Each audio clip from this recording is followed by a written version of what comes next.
बोलो श्री गिरिराज महाराज की जय। कृष्ण कन्हैया लाल की जय। अखंड मंडलाकारं व्याप्तं येन चराचरं तत्पदं दर्शितं येन तस्मै श्री गुरुवे नमः। भक्ताविलासाचरितानुसारी दुग्धाधिचूरेण यशो विसारी कुमारिकानन्दित घोषनारी मम प्रभु श्री गिरिराजधारी। बोलो कृष्ण कन्हैया लाल की जय।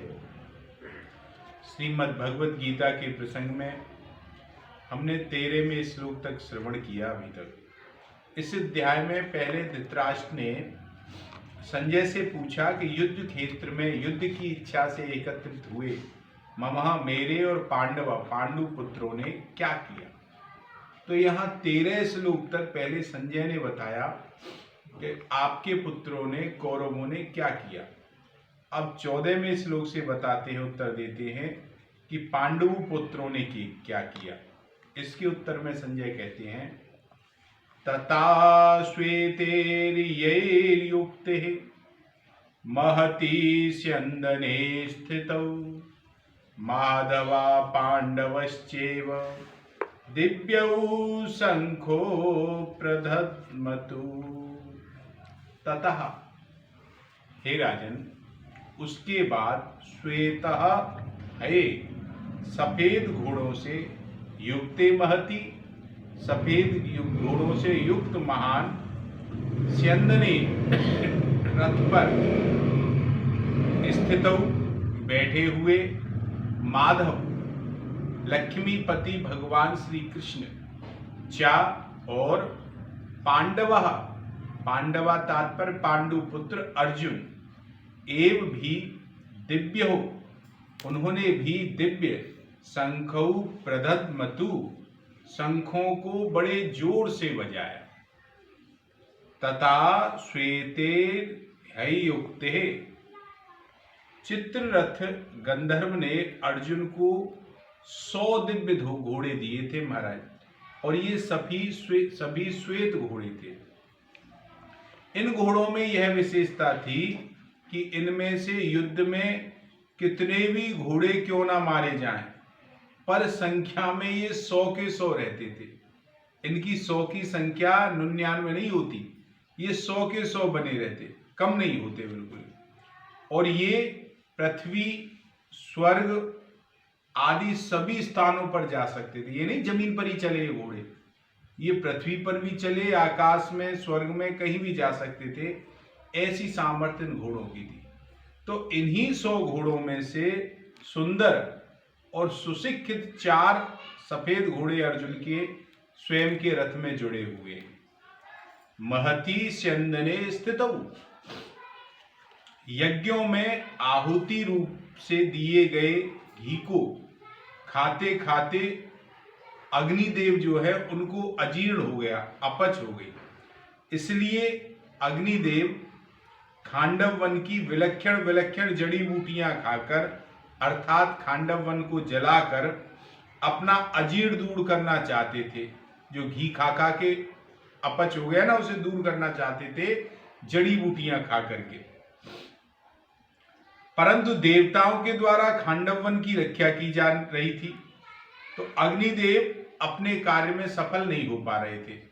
अनेकों बार उन्होंने प्रयास किया, लेकिन देवता उसमें आग नहीं लगने देते थे। तो वे जब जब खांडव वन को जलाते तब तब इंद्रदेव वर्षा करके उसको अग्नि को बुझा देते।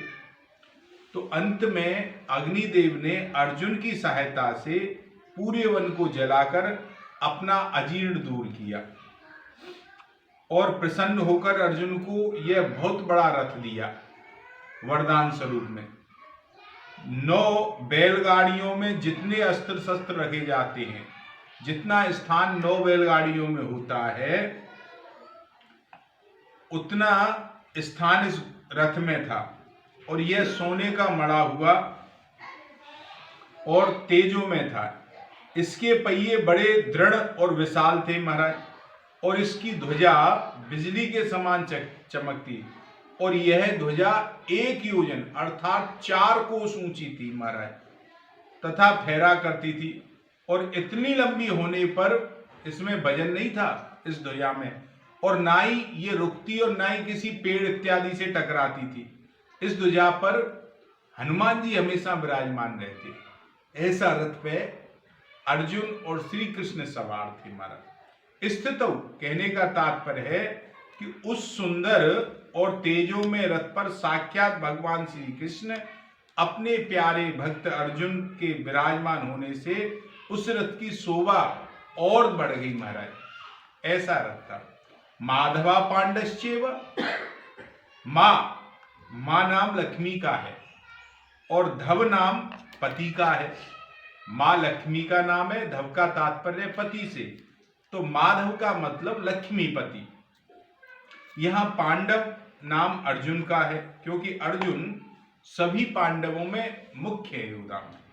पांडवा नाम धनंजय, अर्जुन में अर्जुन नर है और श्री कृष्ण नारायण है। तो ये दोनों नर और नारायण के अवतार हैं, और महाभारत के प्रत्येक पर्व के आरंभ में नर अर्जुन और नारायण भगवान श्री कृष्ण को नमस्कार किया जाता है।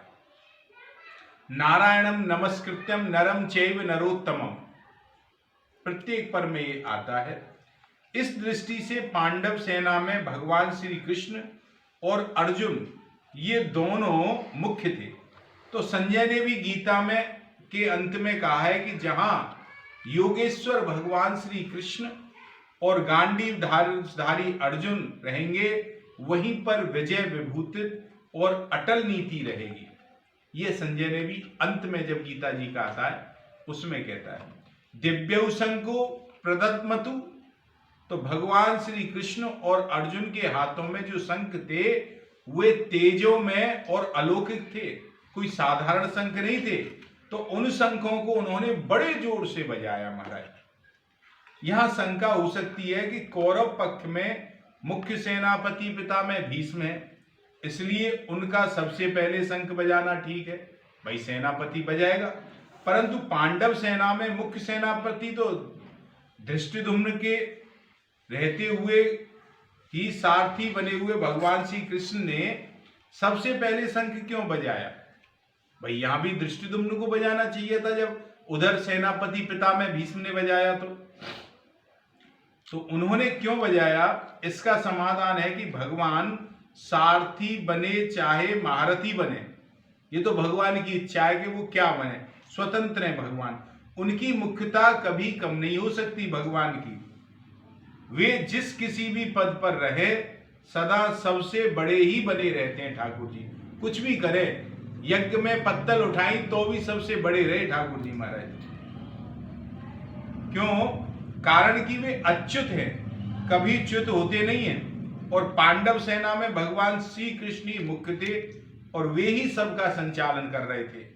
जब वे बाल्यावस्था में थे उस समय भी नंद, उपनंद इत्यादि सभी ब्रजवासियों के ने उनके कहने से वर्षों की चली आ रही परंपरा इंद्र पूजा को रोक करके गिरिराज जी की पूजा कराई। इसका मतलब संचालन हर अवस्था में ठाकुर जी ही करते हैं।